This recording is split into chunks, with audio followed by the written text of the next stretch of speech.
नमस्ते, मैं अलका ठाकुर हूँ और आप सभी का अलका मेडिकल क्लासेस में स्वागत है। फिर से एक जॉब नोटिफिकेशन आया है और इसको आए हुए थोड़ा सा समय हो गया और मैं थोड़ी सी लेट हूँ। लेकिन मैं आपको बता देती हूँ इसमें क्या-क्या है और नोटिफिकेशन जो है इसका वो मैं Telegram group Alka medical classes पे शेयर कर दूँगी। आप जा कर के डाउनलोड कीजिए और उसको अच्छे से पढ़िए ताकि आपसे कोई भी गलती ना हो। जो बिहार वाला आया था नोटिफिकेशन सीएचओ का, उसको देख कर के मूड ऑफ हो गया था, लेकिन ये वाला कुछ अच्छा है जो कि यूपीएससी की तरफ से आया है और एडवर्टाइजमेंट नंबर 52 है। याद से आप देख लीजिएगा और यहाँ पे वन टाइम रजिस्ट्रेशन ओटीआर भी होता है, यानी कि सबसे पहले आपको अपना यूपीएससी में रजिस्ट्रेशन करवाना होगा और वो एक ही बार होगा। उसके बाद आप एग्जामिनेशन देते जाएंगे फॉर्म को फिल करके, तो वो एक ही चीज़ होगी, एक बार होगा और उसको संभाल करके आपको वो पेपर को अच्छे से रखना है और उस चीज़ को रखना है ताकि बाद में कोई दिक्कत ना हो। जो वैकेंसी नंबर है वो यहाँ पर दिया हुआ है और यहाँ पर जो रिजर्वेशन पोजीशन है यानी कि जो पोस्ट है वो जनरल वाले के लिए 892, ईडब्ल्यूएस के लिए 193 और ओबीसी के लिए 446 और एससी के लिए 235 और एसटी के लिए 164। पीडब्ल्यूबीडी यानी कि जो फिजिकली हैंडीकैप्ड है, यानी कि जो 40% डिसेबिलिटी है, जो दिव्यांग लोग हैं जिनमें प्रॉब्लम्स 40% से ज़्यादा है, वो 168 है और सारे के सारे जो है वो क्या है, वो पिछले बार भी सीट खाली रह गए थे, इसलिए इसमें स्टार लगा हुआ है। तो यहाँ पे ये जो आपका पे स्केल होगा वो लेवल 7 होगा, मतलब बहुत अच्छा रहने वाला है और यूपीएससी का है तो एग्जाम भी आपका टफ होगा। एग्जामिनेशन में भी आपको अच्छे अच्छे सवाल पूछे जाएंगे और जो एज है वो जनरल वाले के लिए और ईडब्ल्यूएस वाले के लिए 30 साल है और साथ ही ओबीसी वाले के लिए 33 साल, एससी एसटी वाले के लिए 35 साल और पीडब्ल्यूबीडी वाले के लिए 40 साल है। और यहाँ पे आपका जो मिनिमम एज होना चाहिए वो 18 होना चाहिए, 18 से ऊपर ही होना चाहिए।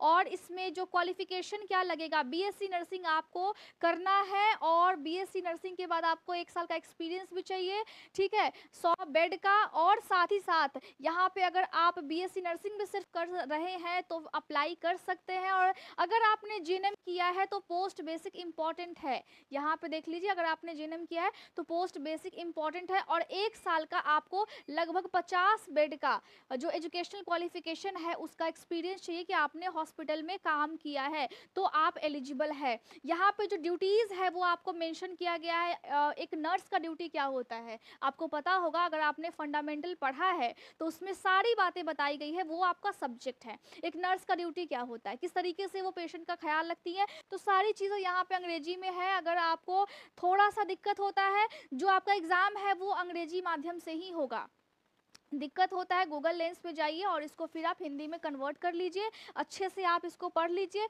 और जो भी है आप ग्रुप बी में आएंगे और यहाँ पे और सारी चीज़ें भी है जिसको आप पढ़ लेंगे। और इम्पॉर्टेंट यहाँ पे क्या है, आपको कौन से वेबसाइट पे जाना है, देखिए www.upsc online.nic.in पे जा करके आपको जो फॉर्म भरने का डेट है वो 7/3/2024 यानी कि 7 तारीख से ही शुरू हो गया है। और अभी मैं आपको बता रही हूँ तो लेट मत कीजिए, जा करके आप फॉर्म को अप्लाई कीजिए और 27 तारीख तक है। ऐसा नहीं है कि 27 तारीख के दिन आपको जाना है, ऐसा नहीं करना है। तो यूपीएससी का फॉर्म है और नर्सिंग वालों के लिए है और जीएनएम वालों के लिए है, स्पेशली जीएनएम में जिन्होंने पोस्ट बेसिक कर रखा है उनके लिए है। और आपको 50 बेड का हॉस्पिटल में 1 साल का एक्सपीरियंस भी चाहिए।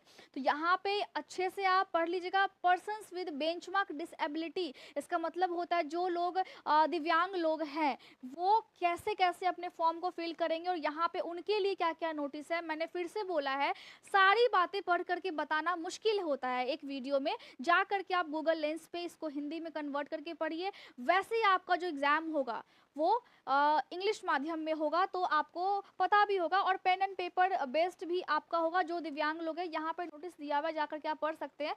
जो टेस्ट होगा उनका वो 2 घंटे का होगा, सारे जो क्वेश्चंस होंगे वो इक्वल मार्क्स के होंगे और साथ ही साथ वहाँ पे 1 मार्क्स आपका नेगेटिव मार्किंग भी होगा अगर 3 में से कोई एक गलत हो जाता है तो। अब बात कर लेते हैं सबसे इम्पॉर्टेंट चीज़ की, यूपीएससी में अगर आप एग्जाम दे रहे हैं, यूपीएससी के माध्यम से अगर आप जॉब करने जा रहे हैं तो यहाँ पे क्या है, यहाँ पे कॉम्पिटिशन थोड़ा सा टफ रहने वाला है। लेकिन मैं उम्मीद कर रही हूँ कि आप सारे लेक्चर्स मेरे अटेंड कर रहे होंगे और साथ ही साथ बेसिक्स आपका क्लियर हो गया होगा। मैंने एमएसएन के बहुत सारे लेक्चर्स को कवर कर दिया है। मैंने अभी अभी एनाटॉमी के बहुत सारे लेक्चर्स को मैंने कवर किया है और स्पेशली मैंने अब स्टार्ट कर दिया है पीडियाट्रिक्स हो गया, आपका गायनिकोलॉजी हो गया, वो भी लेक्चर आप देख सकते हो। अगर आपको तैयारी करना है, अच्छे से करना है, वो भी आप देख सकते हैं।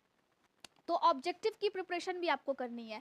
यहाँ जो सिलेबस है, ये जो सिलेबस है नर्सिंग फाउंडेशन हो गया, मेडिकल सर्जिकल नर्सिंग हो गया, क्योंकि आपने 4 साल का कोर्स किया है तो बीएससी नर्सिंग फर्स्ट ईयर में क्या होता है, नर्सिंग फाउंडेशन होता है, वो सब्जेक्ट फर्स्ट ईयर में होता है। लेकिन सेकेंड ईयर में क्या होता है, सेकेंड ईयर में मेडिकल सर्जिकल नर्सिंग होता है, उसके साथ ही साथ पैथोलॉजी भी इंक्लूड है और फार्मेकोलॉजी भी इंक्लूड है। मैंने आपको बताया था कि जब मैं मेडिकल सर्जिकल नर्सिंग पढ़ाती हूँ तो मैं साथ ही साथ पैथोलॉजी को भी और फार्मेकोलॉजी को भी इंक्लूड कर लेती हूँ। अब आप बोलते थे कि आप अलग अलग क्यों नहीं पढ़ाती, क्योंकि जब आपके एग्जाम्स होंगे ना तो इनको मर्ज करके आपको क्वेश्चंस पूछे जाएंगे, सवाल वैसे ही पूछे जाएंगे, इसीलिए मैंने आपको वैसे ही पढ़ाया ताकि आपको ज़्यादा दिक्कत ना हो। तो मेडिकल सर्जिकल नर्सिंग जो है इसके इतने सारे लेक्चर्स, मतलब लगभग 300 से ज़्यादा, 400 से ज़्यादा बहुत सारे लेक्चर्स मैंने आपको बताए हैं। न्यूट्रिशन के मैंने बहुत से लेक्चर्स लिए हैं, तो आपको जा करके देखना पड़ेगा वो Alka medical classes YouTube channel या फिर अलका मेडिकल क्लासेस एप्लीकेशन पे, जहाँ पे आप गूगल प्ले स्टोर से उसको डाउनलोड कर सकते हैं और सारे लेक्चर्स फ्री है, ऐसा नहीं है कि किसी का चार्ज लग रहा है। अगर आपको एग्जाम देना है, अगर आप सीरियस हो तो आप अच्छे से पढ़ाई कर सकते हैं, फ्री में सारी चीज़ें हैं। नर्सिंग एजुकेशन जो है ये आपका आता है फर्स्ट ईयर में ही। पीडियाट्रिक नर्सिंग जो कि अभी हमने स्टार्ट किया, मेंटल हेल्थ नर्सिंग ये सब थर्ड ईयर का है।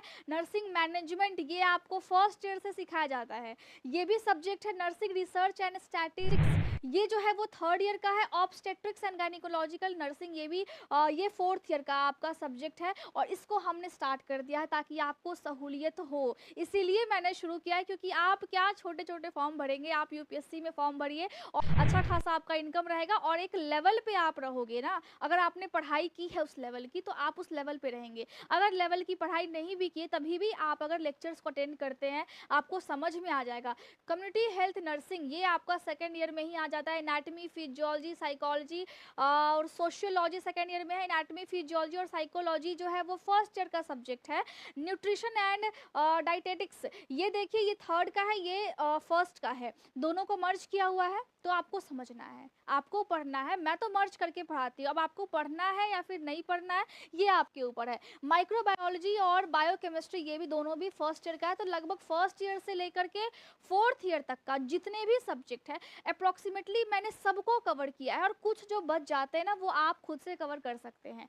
तो उम्मीद कर रही हूँ कि आपको समझ में आएगा। ये सारी चीज़ें इंपॉर्टेंट है और इन सारी चीज़ों के अकॉर्डिंग ही जो नया शेड्यूल मैंने बनाया है और टेलीग्राम ग्रुप पे जो मैंने आपसे शेयर किया है इन सब शेड्यूल के अकॉर्डिंग ही है। अब मुझे तो नहीं पता था कि ऐसे आने वाला है, इस तरीके से पूछा जाएगा सिलेबस में, इस तरीके से ये सारे सब्जेक्ट्स जो है वो मेन रहेंगे। लेकिन जो मेरा शेड्यूल था लगभग बिल्कुल उसी से ये मैच करता है और मैं 100% श्योर हूँ कि अगर आप लेक्चर्स को अटेंड करेंगे तो ऑलमोस्ट आप बहुत सारे ऑब्जेक्टिव्स को सॉल्व कर पाएंगे। और कोशिश कीजिएगा कि आप ऑब्जेक्टिव को सॉल्व करें, क्वेश्चंस बाद में आप पढ़ें। अब जहाँ पे जो पोस्ट देने के बाद जो आपका यहाँ पे आपका लगेगा जॉब, ये कुछ टेस्ट कंडक्ट कहाँ कहाँ पे होगा, सेंटर का नाम यहाँ पे दिया हुआ है। जो लोग बिहार से उनका हो सकता है पटना में हो, जो लोग अदर साइड से है हो सकता है, देखिए यहाँ पे देखिए गाजियाबाद का हो सकता है कि ये उसके बाद गया का है, कारगिल, उसके बाद आप ये पढ़ लीजिएगा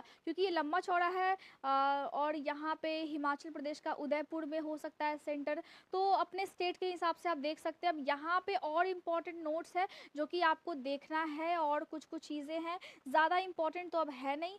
और सिटीजनशिप जो है वो यहाँ पे दिया हुआ है, इंडिया के होने चाहिए, नेपाल के होने चाहिए, भूटान के होने चाहिए या फिर ताइवान रिफ्यूज़ी अगर आप हैं तो आप 1 जनवरी और 1962 से पहले के यहाँ पे इंडिया में आप तब से आप रह रहे हो तो आप फॉर्म को फिल कर सकते हैं। अब यहाँ पे देखिए यहाँ पे और सारी चीज़ें भी है, और इम्पॉर्टेंट चीज़ है, अगर आप उस कंडीशन में आते हैं तो आप पढ़ लीजिएगा। ये एज के रिगार्डिंग है, ज़्यादा कुछ खास है नहीं। हमको देखना था सिलेबस और हमको देखना था पैसा, तो हमने दोनों देख लिया। पैसा भी तो इम्पॉर्टेंट है ना, आप क्यों पढ़ रहे हो, आपका जो अल्टीमेट गोल है क्या है कि मैं पैसा कमाऊंगा या कमाऊंगी। लेकिन ऐसा दुआ नहीं करना है कि हाँ पेशेंट मेरे पास रोज़ रोज़ आए, ऐसा दुआ करते हैं लोग। लेकिन हाँ हेल्दी पेशेंट जो है वो अपने हेल्थ को मेंटेन करने के लिए आए, तब अच्छी बात है, रोगी बन के ना आए। ठीक है। तो यहाँ पे और एक चीज़ है, यहाँ पे सारी चीज़ें ऑलमोस्ट मैंने बता दी हैं। और ये जो है वो क्लेम अगर करना है आपको तो इस तरीके से आप कर सकते हैं, मैरिज वुमेन है, डाइवोर्सी वुमेन है, जो भी है। तो ज़्यादा कुछ अभी है नहीं। अब सारे जो नोटिफिकेशन है वो मैं आपको टेलीग्राम ग्रुप पे शेयर कर दूंगी। और इतना इम्पॉर्टेंट था, अभी एक वीडियो में सारी बातें क्या करना, सारी बातें क्या पढ़ना, आप खुद से पढ़ लीजिएगा और जो इम्पॉर्टेंट है वो आप देख लीजिए। स्पेशली आपको एग्ज़ाम देना है और वन टाइम रजिस्ट्रेशन होगा, तो रजिस्ट्रेशन के लिए आपको पहले एक बार करवाना होगा और उसको ही यूज़ करना होगा, वो सिर्फ एक ही बार होगा अगर आप यूपीएससी में एग्ज़ाम दे रहे हैं तो। इस बात का खास ख्याल रखना है। उम्मीद कर रही हूँ कि अच्छे से तैयारी आप करेंगी, और कोई डाउट होता है तो Alka medical classes Telegram group पे जाइए और वहाँ पे डिस्कशन ग्रुप है उसको ज्वाइन कीजिए। और कभी भी आप मैसेज कर सकते हैं, मैं खुद देखती हूँ उसको और मैं खुद रिप्लाई करती हूँ। Thank you so much.